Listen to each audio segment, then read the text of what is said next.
Hello and welcome to Forever Rugby on Forever Sports. For today's preview, as the Springboks get ready to take on the All Blacks tomorrow evening at Ellis Park, with a potential to go 2-0 up in the Rugby Championship and do the double over the All Blacks in what could be an absolutely brilliant start for the Springboks. For the All Blacks, it's kind of coming to a do or die situation for the likes of Ian Foster's coaching staff, even as Sam Cane as captain.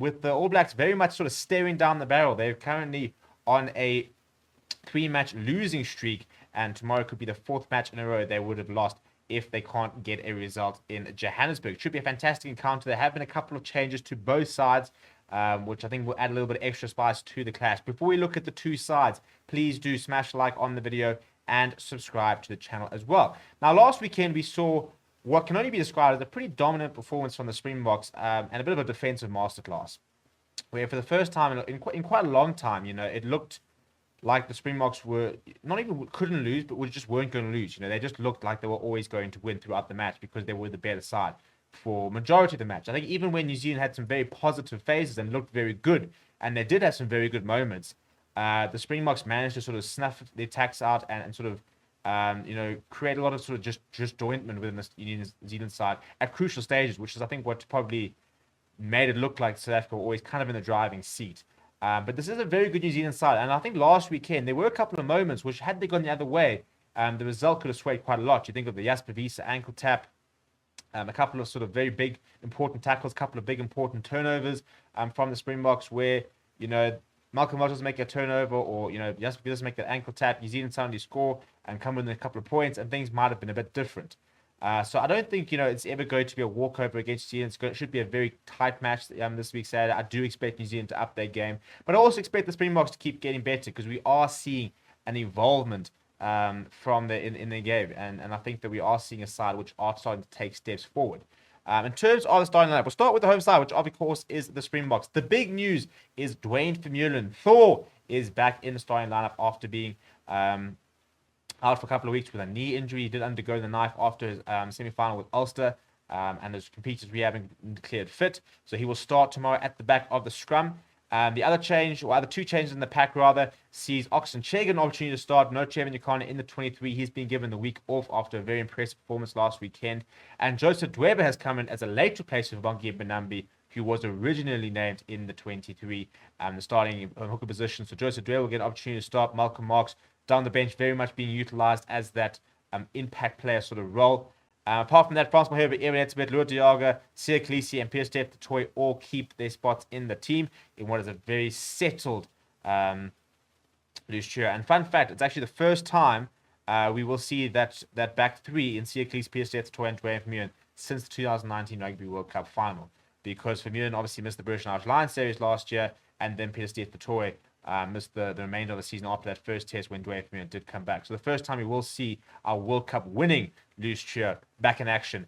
Jane Henderson will start after Clerk currently being stood down after he's fading his HIA last weekend. So he will start in the number 9 jersey after a very impressive 80 minutes last week. Hunter Pollard keeps his shirt, as does Marcus Wilma-Pimpy, Damien Delendi, Lekanya Jesse Creel comes into the line for Curtin Lawrence in what is the third new wing in as many matches for the Springboks. Becoming a bit of an issue really is the number 14 jersey. But I personally think Jesse Creel is a very good fit. I think he works very hard. He's got a good turn of pace.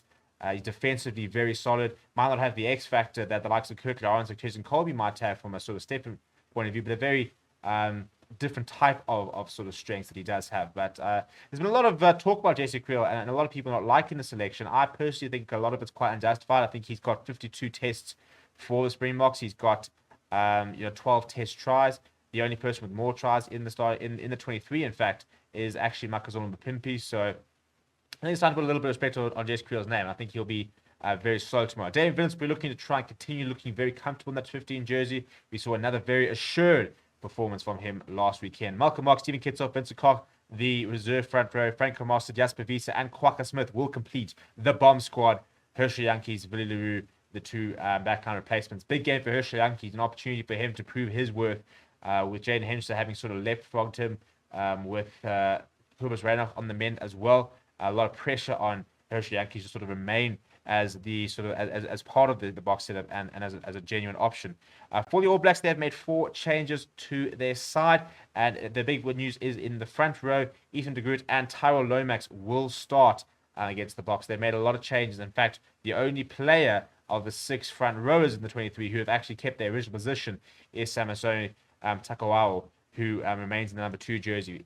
Ethan de Groot comes in and starts the match. George Bower going onto the bench.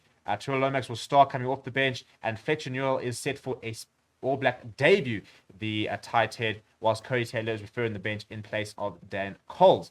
So very much can see that obviously front row and the scrum, which was a bit of a disaster for the All Blacks last year, is an area they want to try and improve. Angus Ta'avao actually been dropped from the 23.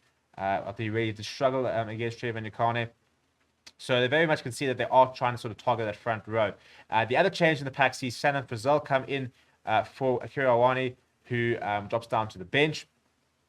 And then, so apart from that, Sam Whitelock, Scott Barrett keep their places. Sam Kane, Artie Severe remain as well. Artie Severe always been very impressive and always a bit sort of like he's kind of trying to do everything at the moment. So I think very much quite burdened as sort of one of the key players and somebody who will give it his all every single week.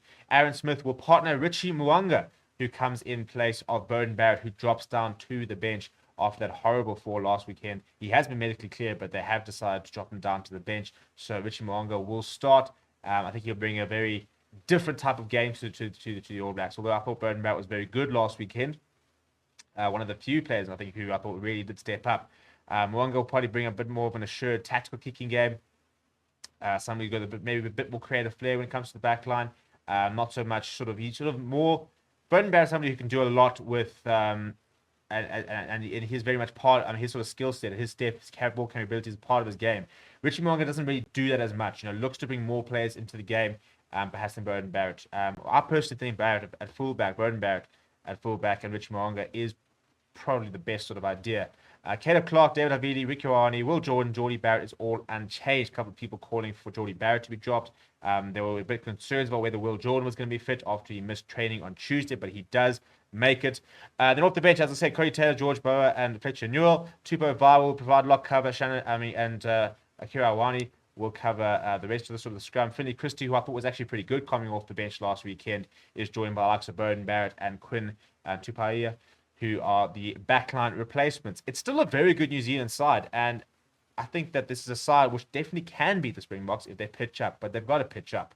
And they've got to really front up, and I think that's why we have seen so many changes in the front row, bringing a bit of bulk in the likes of Brazil and a different type of playmaker in the likes of Mwanga. So there are quite significant changes with regards to positionally and sort of the potential impact they could have on the team. The question is, will the personnel themselves who have come into the game be able to make the difference? We'll wait and see. Let me know what you think is going to happen in the match down in the comments below. Please do smash a like on the video and subscribe to the channel as well. Thank you very much for watching. My name is Steven, and I'll chat to you soon.